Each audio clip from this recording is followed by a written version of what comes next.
দীর্ঘ ৪ মাস পর অবশেষে কফিনবন্দী হয়ে জনসম্মুখে এলেন ইরানের প্রয়াত সর্বোচ্চ নেতা আয়াতুল্লাহ আলী খামেনি।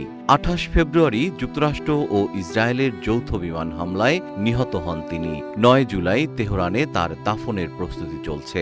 কিন্তু সবার মনে একটাই প্রশ্ন, এতদিন কিভাবে সংরক্ষণ করা হলো এই মরদেহ?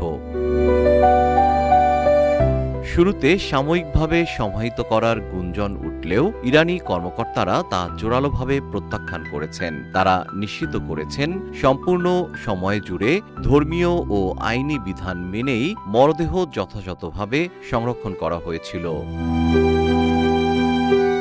জর্জ ওয়াশিংটন প্রোগ্রামের চরমপন্থা ও সন্ত্রাস বিরোধী বিশেষজ্ঞ ড মোহাম্মদ ওমর ফক্স নিউজকে জানান, ইসলামে রাসায়নিক উপায়ে মরদেহ সংরক্ষণ নিষিদ্ধ হওয়ায় জীবন অবাক না করলে কে করবে? 28% মিল্ক ফ্যাটের অবাক করার সাথে ফ্রেশ মিল্ক পাউডার। জীবন অবাক করুক প্রতিদিন। খামেনির মরদেহ মূলত বিশেষ শীতলীকরণ ব্যবস্থায় রাখা হয়েছিল।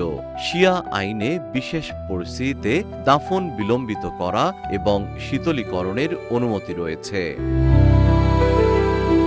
তবে ডক্টর ওমরের মতে আয়াতুল্লাহ আলী খামেনির মরদেহটি শেষ বিদায়ের জন্য পুরোপুরি প্রদর্শনযোগ্য অবস্থায় নেই।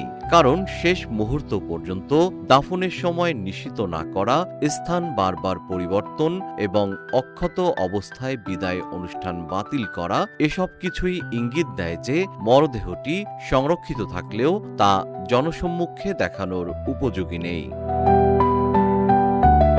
এদিকে ইতিমধ্যে শুরু হওয়া ৭ দিনব্যাপী জানাজা ও দাফন প্রক্রিয়াকে ইরানের ইতিহাসের অন্যতম বৃহত্তম রাষ্ট্রীয় শোকানুষ্ঠান হিসেবে বিবেচনা করা হচ্ছে। জিএম শিহাব, রূপালী বাংলাদেশ।